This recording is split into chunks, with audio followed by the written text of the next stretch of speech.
Selam aziz dostlar. Düyünlə üzüm yaprağının pişirmanı öyrədirəm. Vətən müqavvidi bir de tavuğun kuruşunu öyrədirəm. İndi düyünü koymuşuq hududan yarım saat 20 dakika qeyniyibdi. İndi tökürük qablamaya, tökür təması.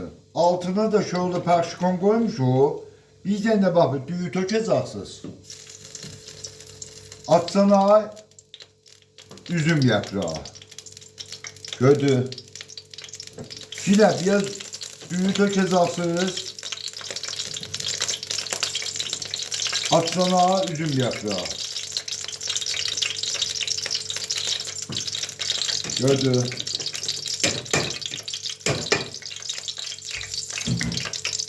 Yine üzüm yaprağı.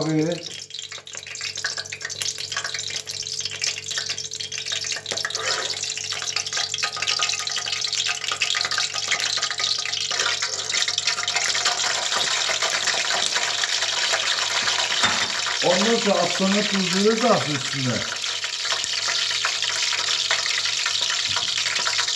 Biraz daha dağıtsın yine ben tamam gazalama vuracağım. İçinde kalıp sığmalı. Aziyet önemine söyleseniz. Yaptığımız kutuyu gördüğüm kadar kutuda 20 dakika kalacaktı.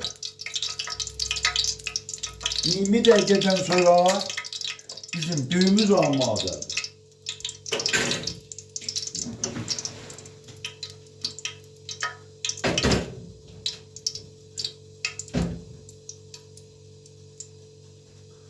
Bu da düğün zaten. Tavuğun eti de koymuşum. 20 dakika pişipti. Şimdi sağlığı tavantakine kızaracak.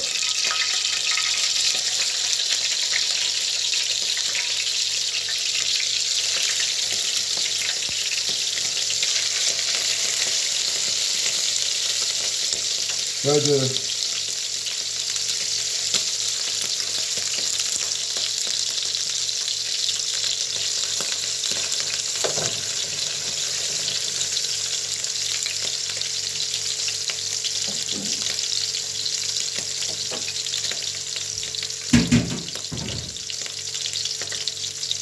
Yine bunun aslında tuzunu izafet eder diyor.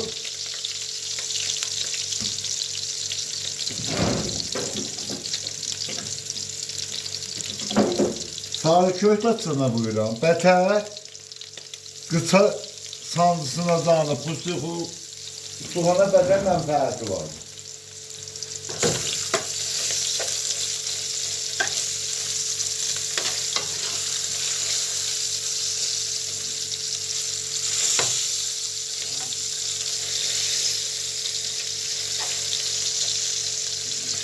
Hududan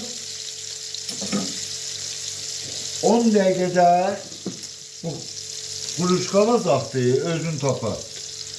Oldu bir daha size şam geçtiğiniz var. Elbette bir daha da size tarifleyeyim. Bu da o sarı zəfrandır. Çəkilibdir. Bundan da bize ne bulasıyız? Neyler? Da